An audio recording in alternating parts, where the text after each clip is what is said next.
Thank you so much, everyone who's tuning in to the second to last conversation as part of the Manny's Super Civic Cyber Conversation series.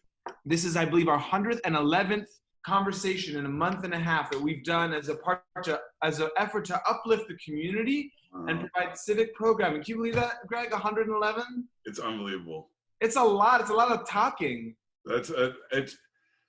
It is so incredible because I think, well, it's the whole topic I think we're talking about, or at least for me, it's the topic, is how much people are recognizing how deeply community is needed now. The incredible importance of human connection, the importance of something that sounded kind of corny or touchy-feely, of love, of a human touch that we find that we're so in need of. And so even though our family members and people are being isolated in there with coronavirus, I love the letter that was written by the nurse that said, please don't think your family members are alone. Yeah. We are holding their hands. It's very powerful what you're doing, and people, you have created, I mean, I don't want to be Manny. Yeah. It's okay. Thank you. I appreciate it. The power of community is incredible, and it's so wonderful what's being done there. Well, let's talk about it. So before we do that, and thank you so much for those of you who've tuned in. You can type in your question for us at any time for Greg. And also just thanks. And in the chat box is a link to become a sponsor of Manny's if you haven't already.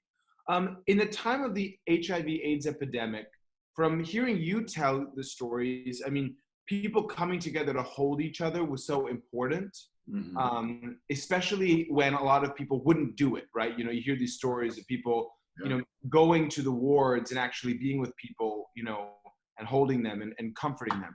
And now we are living in a time where you can't go to the hospital with your loved one. You can't visit them. How do you think that is affecting our ability to comfort in this time? Our ability to create comfort for those who need it and who are ill. And how important was that in the AIDS epidemic? How important was that? I think, well, the physical touch. Yeah, I think that I remember one of the first, in the very early days of seeing a poster from Shanti Project. And Shanti was one of the earliest organizations that I work for Shanti now, with 100 years after it started. I just started a few years ago there. And their poster that they had all around the Castro of looking for volunteers, just think that there are people that are dying from this communicable disease with so much stigma and so much fear attached to it, and hatred and prejudice attached to it. So our community reached out to, you know, to the world, to help. And what we got was a finger wagging at us that said, you got yourself in this situation. You're getting what you're getting what you planted. And so our community realized that we had to turn to one another and rely on one another. So Shanti, their posters that they had around the Castro, the image of it was an eclipse. That's what it felt like was happening in our community, that there was this eclipse. It is the most haunting image for an organization to show. It's like saying, this is what's happening. Can you participate? And so Shanti, in this time of this dark time, had people leaving San Francisco. People were moving. The San Francisco, the Castro especially, was filled with for rent signs. And they were training complete strangers to go into the homes of people that were dying from AIDS, dying with AIDS, that were very, very sick. And they would do 2 weekend trainings and teach people, regular folks, just regular folks like you and me, to go in and to hold a stranger's hand that might be the last person that was seeing that person alive. People that were disowned by families, were not even out to their fellow this is 100 years ago. This is in the 80s and 90s.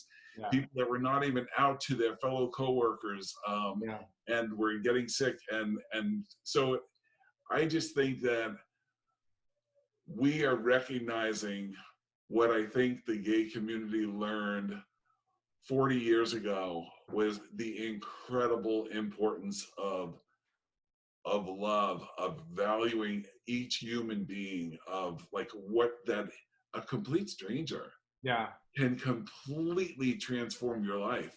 That they were the person that was sitting there at your bedside. I mean, I think it was an amazing, amazing time that I just spent 2 hours with a writers group of long-term survivors. So basically, it should have been sponsored by Kleenex because people were just bawling. And the topic was, who are the everyday heroes from that time for you? And can you tell me a couple of the people that were mentioned? I'm sorry. Well, I don't want to put you on the spot. I'll tell you mine. Yeah. Mine was, I came out to my parents in 1980 when I came to California to basically to get 3,000 miles between Long Island and California to come out of the closet. Uh-huh. So I was here and I was ready to go. Uh-huh. And so I came out to Lenny and Arlene, these very staunch Catholics in the East Coast. And when I found out I was HIV positive, after I came out, they were wonderful. They became incredible supporters. They came out to visit California after I found out I was HIV positive. And I was running this group. And this room was filled. It was like 80, 90, like packed into this yoga studio. All these guys were being very spiritual. We're sitting on these yoga mats. And my parents are sitting there, Arlene and Lenny Cassin, sitting on these yoga mats next to these people. And, people were sharing their stories and like all this stigma and just fear. It was just fear, fear, fear. And my parents sat through this entire group and we had this break and my mom is sitting at this picnic table out back. And I come up to her and she's holding a group of men's hands. They're all reaching over to holding my mom's arthritic hands. And she says, this is the 80s. You have to come out to your mom. You have to give her, I just lost my mom a couple of years ago. You have to give them the opportunity to love you and to support you. If they don't, it'll be on them, but you have to give them that love. And I'm thinking, this is the one who like I came out to in 1980 and she's sitting on the sofa in Long Island and she looks like she's about 3 minutes from a coma and she goes, I always knew. Like the most depressed I always knew you ever heard. I'm sorry. So, oh my God, sorry about that. That's okay. So at the end of that healing circle, she came up to me. Now, picture, like I was going to be a priest, from my generation, every gay Catholic kid is thinking like, oh, I'm going to be a priest. And my mom comes up to me at the end of this healing circle, sitting with 2.5 hours with all these gay men who feel like they're dying. And she gives me this big hug and she whispers in my ear, I always knew you'd be a priest. And it was just you are a priest. It was weird. No, but it just was. It was very, very powerful. And so there are people I think that who allowed their hearts to be transformed. And I think we're seeing some of the worst, but we're seeing some of the best of human beings that we now recognize the power of love and the power of gratitude and appreciating and affirming people, that people are singing from balconies, that people are playing I Left My Heart in San Francisco. I saw that you did that. So let me ask, go ahead. What are you seeing reminds you of the experience of being here during the epidemic? And what do you think is different about this time? I think, there's so much. I mean, I feel like I was going to say our epidemic, my epidemic. I own this Well, epidemic personally. no, it is our It because is. it is part Yeah. of it's part of the history that's been Yeah. passed down. The HIV epidemic, the AIDS epidemic, felt like it kind of rolled forward. So there was a time that I felt like I had some time to get adjusted. This has exploded so fast. I do think that the difference is the incredible response. It's just different in that people and their response. And then, I mean, there were days during the epidemic when nurses didn't know. I mean, that's the power of, for people that are listening, the power of the documentary 5B. I mean, I'm friends with several of those people now, and it's an honor to know them, that there were people that were choosing, just like with, well, a little bit different from COVID, where we Right. didn't really know all the transmission. We didn't know a lot, but they wanted to treat people with dignity. So they're like the heroes, like these nurses of the COVID ones that are going in with shitty used masks and recycled materials that they're using to protect themselves in order to go in. And that's what the nurses at 5B, they created the first AIDS ward in the country, not to isolate and to separate people in a bad way, but to honor them. We are going to treat them with dignity, and we are going to be nurses and doctors that choose to be there. We choose to be on the front lines, and we choose to be giving of ourselves, that nobody won't be treated with the dignity they deserve. Now, of course, the AIDS epidemic, it did start as an affliction towards the gay male community, Mm-hmm. and was centered in the gay. Obviously, non-gay men died and suffered, Mm-hmm. but it was seen as a gay disease, Yes. which is partly why you didn't have that sense of why there was the finger pointing and the finger wagging. COVID started as a Chinese disease, and you started to see that really heinous anti-Asian racism very quickly bubble up. And you saw it even in a smaller degree in New Rochelle, when it hit the New Rochelle Orthodox Jewish community, a tremendous amount of anti-Semitism. And then it kind of became in every person's disease, and there's less of that. And similarly with HIV and AIDS, when people like Rock Hudson got it, and then also when that child got it, and they wouldn't let him go to school, I don't remember his name.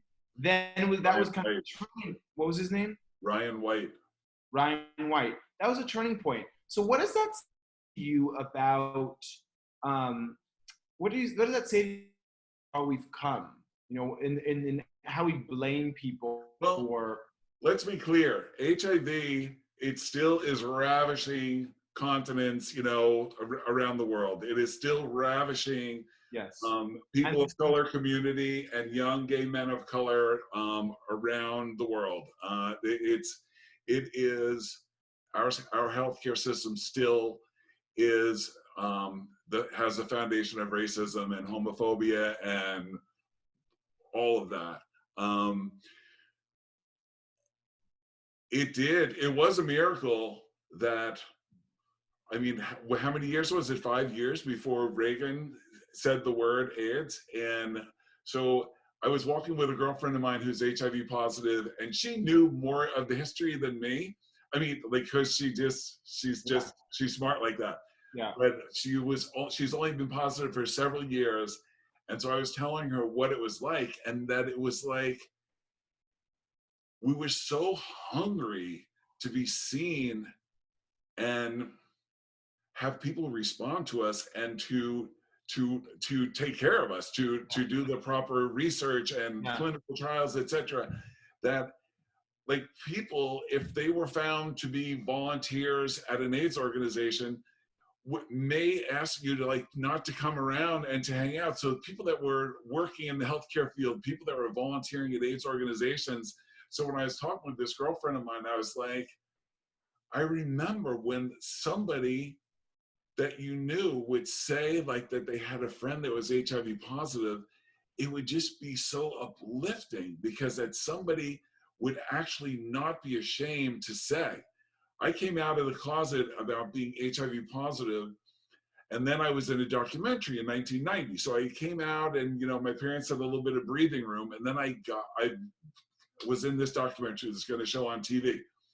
And I called up my parents and I told them, and my mother found the page in the TV guide and she made 100 photocopies of it and she sent it out as our family Christmas card. Saying, No. you're going to say, you got to see Gregg on Sunday night, blah, blah, blah. And Oh I my said, God. this is a documentary, Mom. This isn't like a film premiere. This is like a documentary. Your son has AIDS. Wow, your mother sounds like she was quite a woman. She was good people. What do you hope the queer community will learn from this pandemic? And how do you hope it will change us and affect us? I'll just say, the first conversation we did in this whole series, and we're bookending it with gay icons, and I consider you a gay icon. You are to me. And one was Heklina. She was our first interview. And she said that there was a renaissance in the community after the 80s. People created art like never before and community like never before.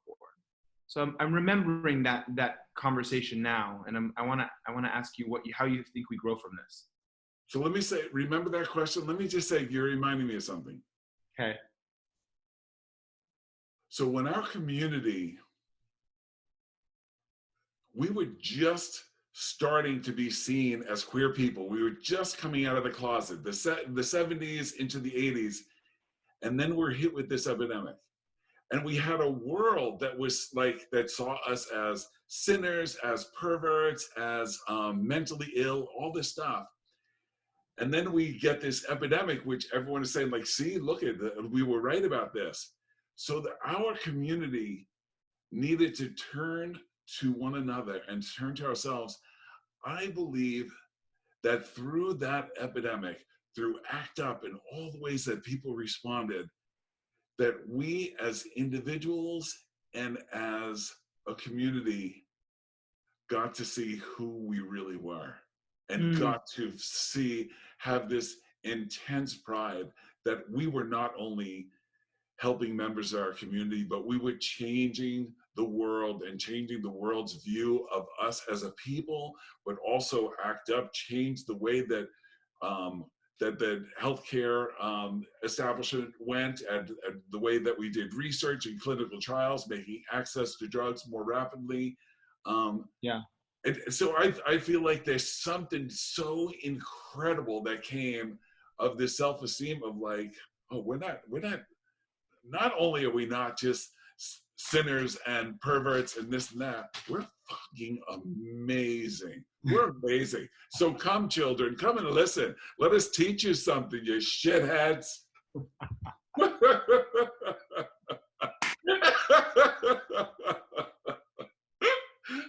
Oh, I was raised by wolves on Long Island. That was like. I love it. I love it.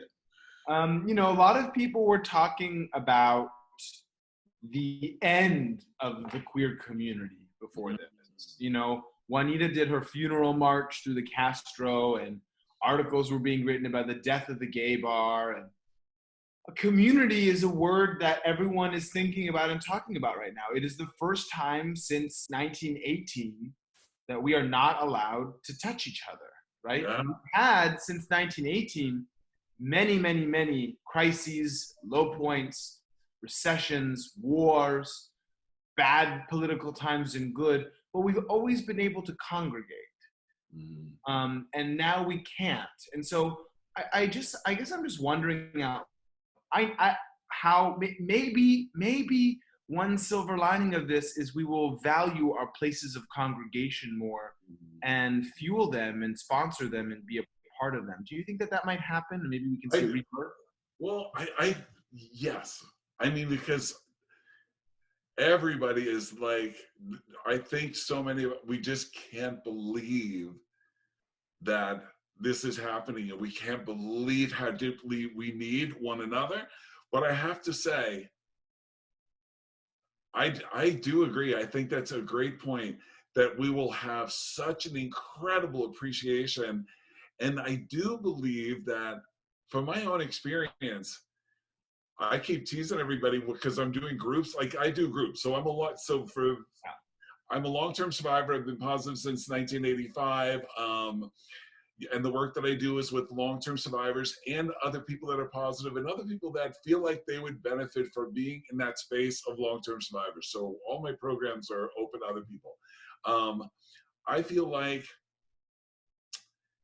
there's something amazing that's happening on Zoom. When we are doing these group Zooms, and there's all these faces, I did one with family members. We did one with my daughter and all of our cousins and her aunties and uncles and stuff, because my daughter just had a baby. So we did one of those. We've done the groups, like I came off of a writers group that had like 15 or so people. There is something remarkable about looking face to face to face with people, because you could go through a whole party or thing and be looking around and be distracted in so many ways. And there's something about so we just did a writers group and each person read their story. And you're watching every little nuance of people, like of their response, or you see them wiping an eye, and there's a miracle that's happening even in this. There's of connection, of human connection. There's something remarkable that's happening. Yeah. But we're clear, we know it, and I think that it is coming to the surface for people, that it's in our face. Just like you said, of missing the gathering space, it's the missing of touch and appreciation for being with another human being. And I think we are really recognizing through, like, look at every TV commercial and every response, like you don't go through the day of looking at the news without there being 3 stories of something remarkably beautiful, of someone's response, and us as fellow human beings recognizing everybody needs that. Everybody at this dark time needs to be lifted.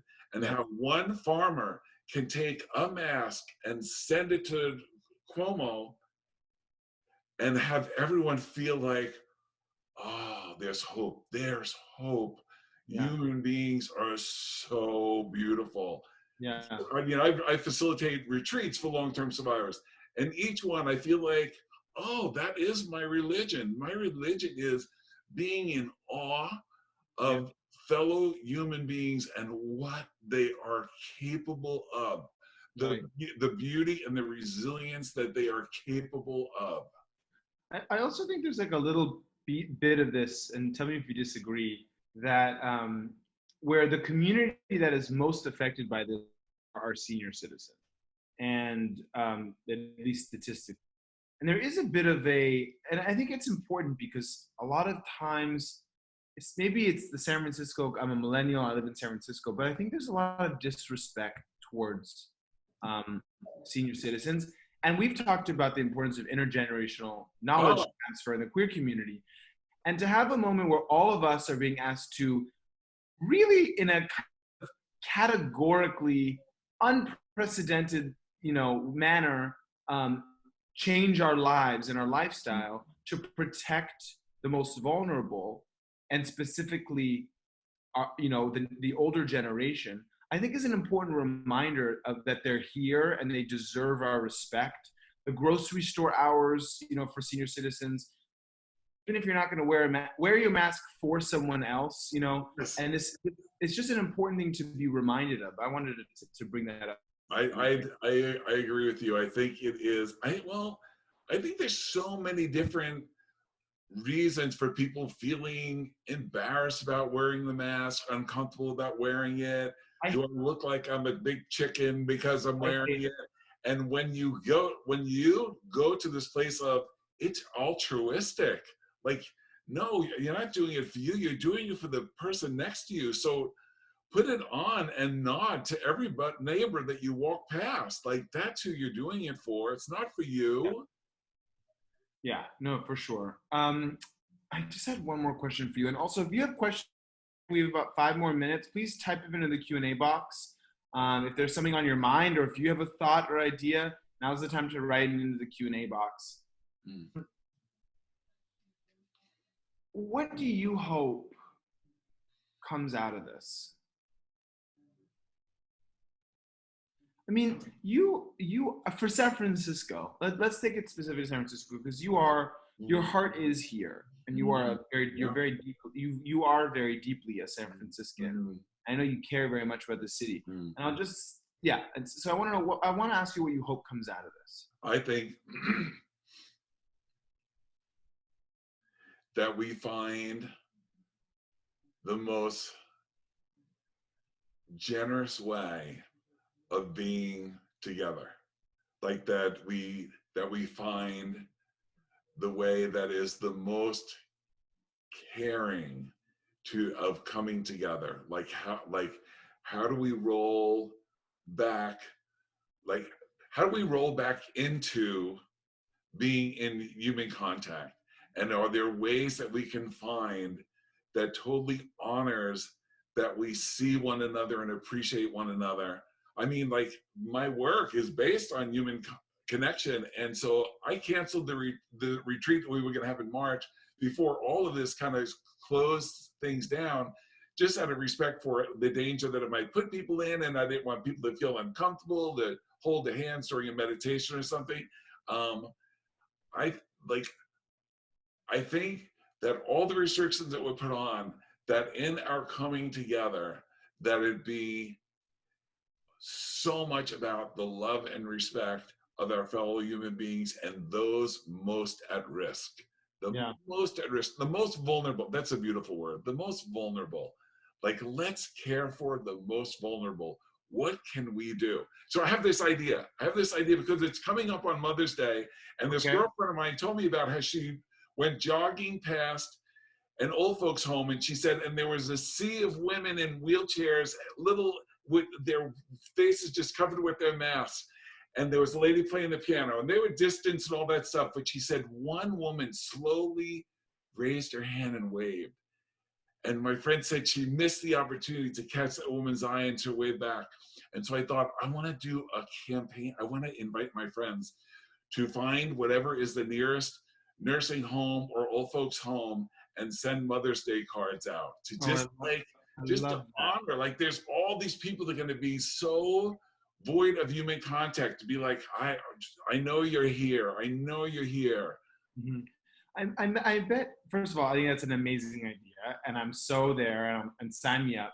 Let's do that.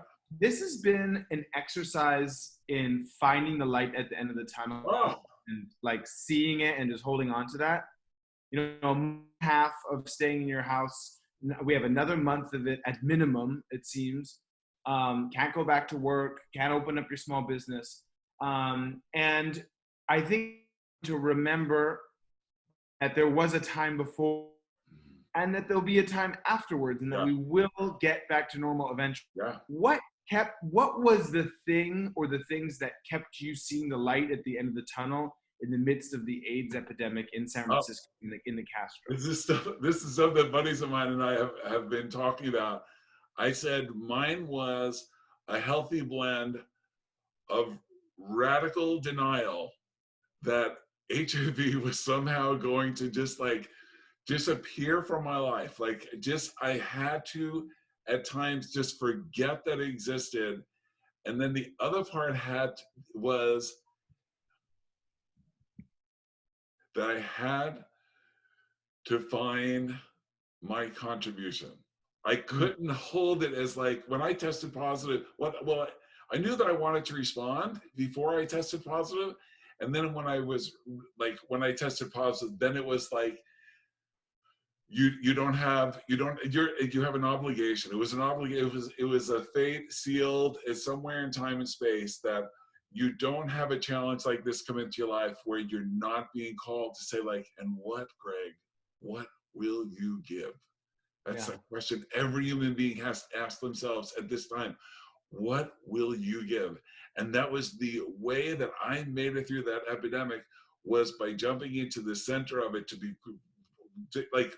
having this community. It was the most selfish thing I could possibly do, is to surround myself with these amazing, HIV positive people that were so resilient and so beautiful and so generous and so loving and so broken and so hurting, all of that, and to have that be shared in a room and to see the compassion that would pour out of people. We'd have people come that would come just to stand in the center of the room and open up their shirts and show all of their KS lesions, all their spots all over, and just have the room stand up and one by one go up and hug them and say, we're here for you. And Yeah. people are good. People are good. And I really, the most selfish thing you can do is the most noble thing you can do, is respond in a way that makes you realize that this is what you were born for. You were born for this moment, and you are to make a contribution. What is it? That's the calling that everybody has. What is it? What is it that you are here to give? Sound Amazing. People are corny? good. No, it's not corny. It sounds beautiful. Let's get to, we have one question, Greg, and I'd like to ask it before we close out. From Meredith. Meredith asks, she said, they say, thank you, Greg and Manny. You're welcome, Meredith. Thank you for bringing up the ageism and disrespect towards older adults during this time. I'm wondering if you can talk about if long-term HIV survivors feel like they are now in the group at risk again, and if you can talk about ways to support intergenerational connections now. Okay. Well, if it's a Meredith, I know Meredith is a doctor and a researcher with HIV and aging, and is one of the people that is bringing all of these issues to the forefront. She's a hero to many of us. And so I think that, yes, that of course, older people with HIV feel a little bit more at risk. One